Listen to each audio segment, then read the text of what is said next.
ചൂരൽമലയിലെ ആ ഉരുൾപൊട്ടൽ കൊണ്ട് ഇവിടെ ആരെല്ലാം എന്തെല്ലാം രാഷ്ട്രീയമാണ് കളിക്കുന്നത്. ഇപ്പോൾ മമ്മൂട്ടി അവിടെ സന്ദർശിച്ചപ്പോൾ അവിടുത്തെ പാർട്ടി ജില്ലാ സെക്രട്ടറിയോട് നിങ്ങൾ എന്തിനാണ് എന്നോടൊപ്പം നടക്കുന്നത് എന്ന് ചോദിച്ചത് വലിയ വിവാദമായിരിക്കുകയാണ്. മമ്മൂട്ടി അങ്ങനെ ചോദിക്കാൻ പാടില്ലായിരുന്നു യഥാർത്ഥത്തിൽ. ഇപ്പോൾ അങ്ങനെ ഒരു സ്ഥലത്ത് സന്ദർശനം നടത്തുമ്പോൾ അവിടെയുള്ള പാർട്ടിക്കാരും എല്ലാം കൂടെ ഉണ്ടാകുക എന്നുള്ളത് സ്വാഭാവികമാണ്. പ്രത്യേകിച്ചും മമ്മൂട്ടി കൈരളി ടിവിയുടെ ഭാഗവും ഒരു ഇടതുപക്ഷക്കാരനാണ് എന്നൊരു ധാരണയും മൊത്തത്തിലുള്ള ഒരു സ്ഥിതിക്ക് തന്നെ അതിൽ ആ റസാഖ് എന്ന് പറയുന്ന ആ പാർട്ടി ജില്ലാ സെക്രട്ടറി കൂടെ നടന്നതിൽ യാതൊരു തെറ്റുമില്ല.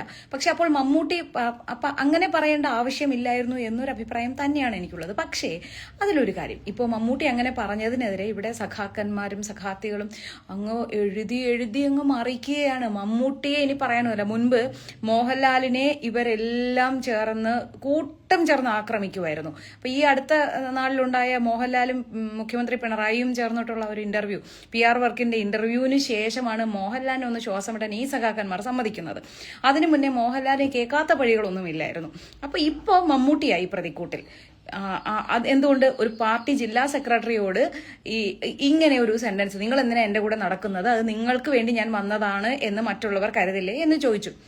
അത് മമ്മൂട്ടിയുടെ ഭാഗത്ത് നിന്ന് ചിന്തിച്ചാൽ ചിലപ്പോൾ അതിന് ന്യായമുണ്ടായിരിക്കാം. കാരണം മമ്മൂട്ടിയുടേതായ രീതിയിലായിരിക്കും അവിടെ സന്ദർശനം നടത്തിയത്.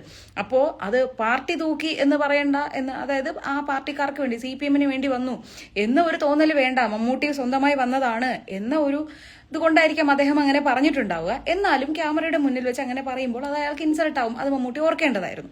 പക്ഷേ കുറച്ചു ദിവസം മുൻപേ അവിടെ മറ്റൊരു നേതാവിന്റെ കണ്ണീര് വീണായിരുന്നു. ഈ സഖാക്കന്മാർ കൂവി വിളിച്ചതായിരുന്നു ഇവിടെ താക്കോൽദാന ചടങ്ങില്. അപ്പോ T സിദ്ദിഖ് എന്ന് പറയുന്നത്, അത് ആ സ്ഥലം MLA ആണ്. അവിടെ രക്ഷാപ്രവർത്തനത്തിൽ കൂടെ ആ ഉരുൾപൊട്ടൽ ഉണ്ടായപ്പോൾ മുതൽ അവിടെ കൂടെ ഉണ്ടായിരിക്കുകയും മുഖ്യമന്ത്രിയെ പോലും വിളിച്ചറിയിച്ചത്, ഈ ഒരു ദുരന്തം വിളിച്ചറിയിച്ചത് T സിദ്ദിഖ് ആയിരുന്നു.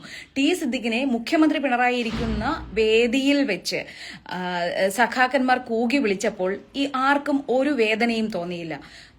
മൈക്ക് കൂവിയോ പോലും, മൈക്കിനെതിരെ പോലും കേസെടുക്കുന്ന മുഖ്യമന്ത്രിയാണ് പിണറായി വിജയൻ. അദ്ദേഹം ഇരിക്കുന്ന വേദിയിലാണ് T സിദ്ദിഖ് MLA ഇത്തരത്തിലൊരു അപമാനം നേരിട്ടത്. അപ്പോൾ ഒരു നോട്ടം കൊണ്ടുപോലും തന്റെ അണികളെ ഒന്ന് വിലക്കാനോ നിയന്ത്രിക്കാനോ ശ്രമിക്കാത്ത പിണറായി വിജയന്റെ പാർട്ടിയാണ് ഈ CPM. ഇപ്പോ മമ്മൂട്ടിക്കെതിരെ ആക്രമണം അഴിച്ചുവിടുന്നതും ഇതേ CPM ആണ്. T സിദ്ദിഖ് ആ ചുരൽമല ദുരന്തത്തിൽ കയ്യും കെട്ടി നിന്ന ഒരാളായിരുന്നില്ല.